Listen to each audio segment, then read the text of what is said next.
Szia! A mai videóban arról fogok beszélni, hogy kiből lesz a sikeres társkereső. Társkeresők gyakran teszik föl nekem azt a kérdést, hogy neki miért nem sikerült társat találni.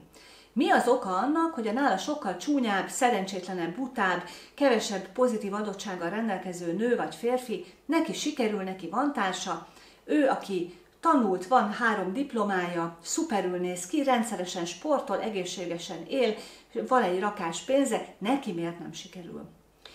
Na most évek óta beszélgetek társkeresőkkel, úgyhogy van egy rakás tapasztalatom erre nézve, és a válaszom nem az, amit te most gondolsz, hogy azért, mert az egyik csinosabb, szebb, okosabb, jól szituáltabb. Francokat.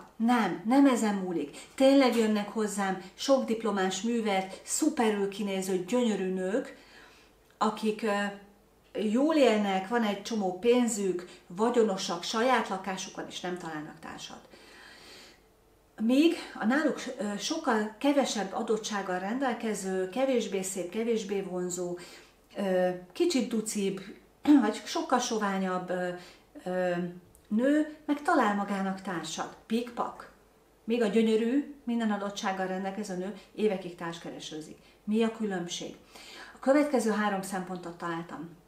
Az első az rémegyszerű, felelősséget vállal a saját életéért, és elkezd társkeresőzni. Tehát azt mondja, hogy ha így folytatom, akkor nem lesz társam. Ha nem vállalok felelősséget azért, hogy elkezdjek tenni azért, hogy legyen társam, nem lesz. Sokan ezt kipipálni vélik azzal, hogy eljönnek hozzám.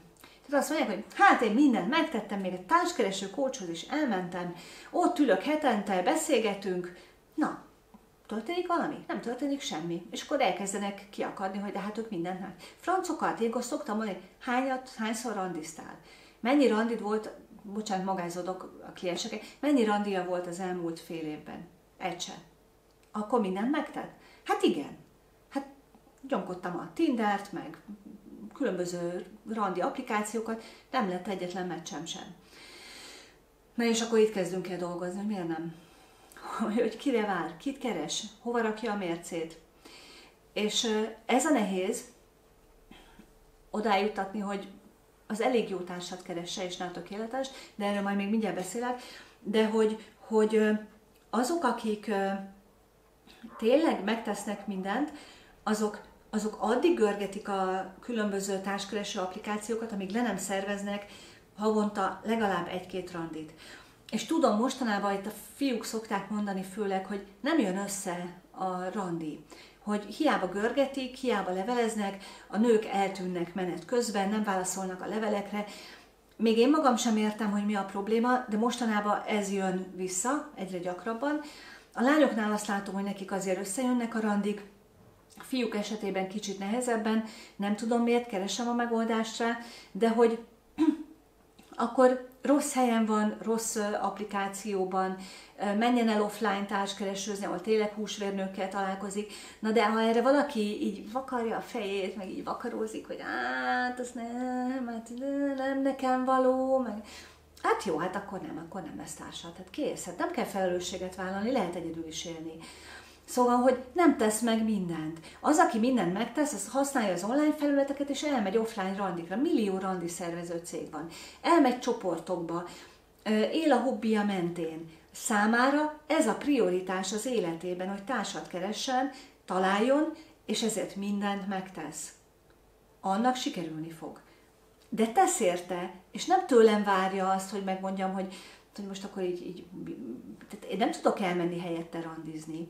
Jó, tehát, hogy itt az működik, hogy minél több embert jelölsz, minél több emberrel elkezdesz beszélgetni, annál nagyobb esélyed lesz arra, hogy lesz randid, és lesz köztük legalább egy, aki a párod lesz. A nagy számok törvénye mindig működik, ezt mindig újra elmondom.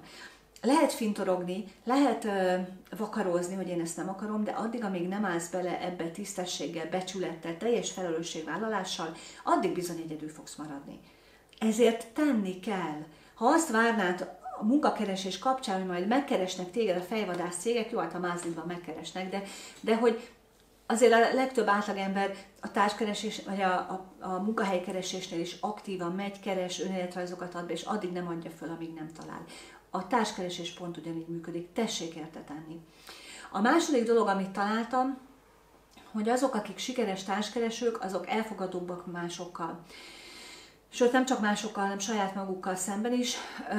Elfogadóbbak önmagukkal és másokkal szemben is, ez együtt jár, méghozzá a pozitív önbecsülés, az elég erős önbecsülésnek a jele ez.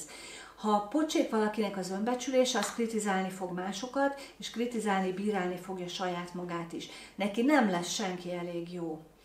És aki meg elfogadja magát, az nem görcsöl a hiányosságain, nem görcsöl azon, hogy ő neki 100%-ot kell teljesíteni, hanem tudják azt, hogy a hiányosságaik, a nem szeretem tulajdonságaik a csomag része, de megpróbálnak ezen javítani. És tudják azt, hogy a másik sem tökéletes, és nem a tökéletest fogják keresni a társkeresés során, hanem az elég jót. És tudják azt, hogy a másiknak lesznek hiányosságai, de el tudják fogadni ezt a hiányosságot, és azzal pont együtt tudnak élni. A kevésbé sikeres társkeresők az álompartnerre várnak. Arra, aki pont ugyanolyan sikeres, mint ők, pont annyi diplomája van, pont annyi pénze van, és mindenben ugyanazt letette már az életben, amit ők, hiszen az a minimum, hogy nekik ezen a szinten legyen társuk. Meg tudom érteni az igényeiket, de nagyon-nagyon szűk rétegből választanak. Viszont azok, akik meg...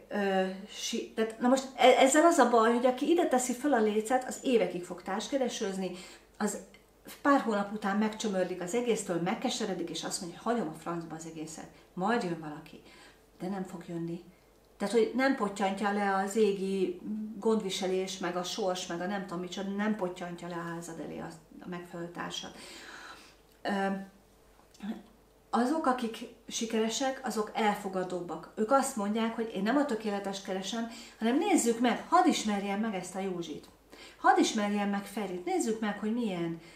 És lehet, hogy van egy lista a fejükben, hogy mit szeretnének, de azt mondja, hogy de jó fej, hát nézd már, mennyire szerethető ember. Lehet, hogy a 10 pontos listámból 5 nincs meg benne, de egy tündéri, tüdeményes ember, elfogadó, szeret, biztonságot ad.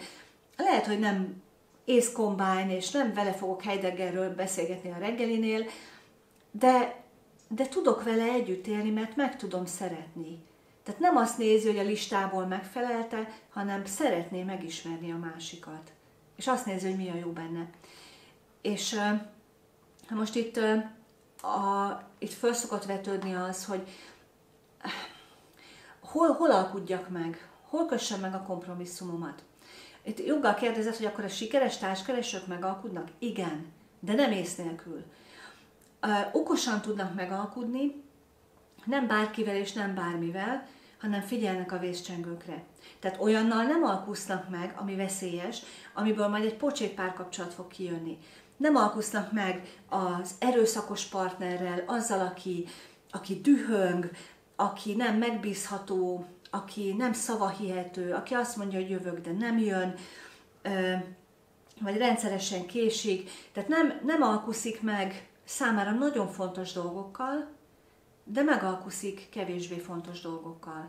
Ha nem akar a reggelinél Heideggerről beszélgetni, akkor be fogja írni valakivel, aki, mit tudom én, a Forma 1-ről akar beszélgetni, vagy az autószerelésről, és lehet, hogy képezhető, lehet, hogy fejleszthető az az illető, mert csak eddig nem volt mellette valaki, aki szárnyakat adott volna neki. És most nem arról beszélek, hogy tanítsd ki, meg neveld át magadnak, francokat, hanem arról keres olyat, akit tudsz tisztelni és szeretni, és nincsenek meg benne azok a tulajdonságok, amelyektől te nem tudsz együtt élni egy párkapcsolatban. De ide tartozhat ilyen is, hogy nem alkuszik meg azzal, hogy mondjuk ő gyereket akar a párja, meg nem. Ezzel azért nem tudunk megalkudni, vagy nem érdemes. Mert nem fog változni a véleménye egyik félnek sem. Nem érdemes megalkudni például ilyen hosszú távú célban, hogy én mennék külföldre, ő meg nem. Ezekből nagyon nehéz párkapcsolati szituációk tudnak alakulni. Meg lehet alkudni vele, de érdemes tudni, hogy ez nehéz lesz. Na, szóval, hogy én azt gondolom, hogy ez a 3 az, ami fontos. Felelősséget vállal, aktívan randizik, képes elfogadni a másikat, és nem a hibáira figyel, hanem a szerethető tulajdonságaira, és figyel a saját vészcsengőire, és nem alkuszik meg olyanokkal, amiből egy pocsék párkapcsolat lesz. Jó, nagyjából ezekre jutottam, de a hangsúly az a felelősségvállalásomon, és azon, felelősséget vállal az életért, megy, tesz, társat keres, akkor is a kudarcok érik. Összeszedi magát, koronáját megigazítja és megy tovább. Ha nagyon elakadtál a társkereséssel, akkor gyere el társkereső coachingba, fogok segíteni, tudok segíteni. Online Skype-on keresztül történik a konzultáció, nem tartok személyeset. Ennek több oka is van, egyrészt vidéken élek, másrészt itt sokkal olcsóbb, nem kell terápiás szobát bérelnem. A nap bármelyik szakaszában reggel 8-tól este 8-ig tudok neked időpontot adni, és ugyanolyan hatékonyan működik, mint hogyha személyesen találkoznánk. Működőpárkapcsolat.hu, és ott nézd meg a coachingok menüpontot, megtalálod a kapcsolat menüpontban, hogy hol tudsz írni nekem időpontot, hol tudsz kérni.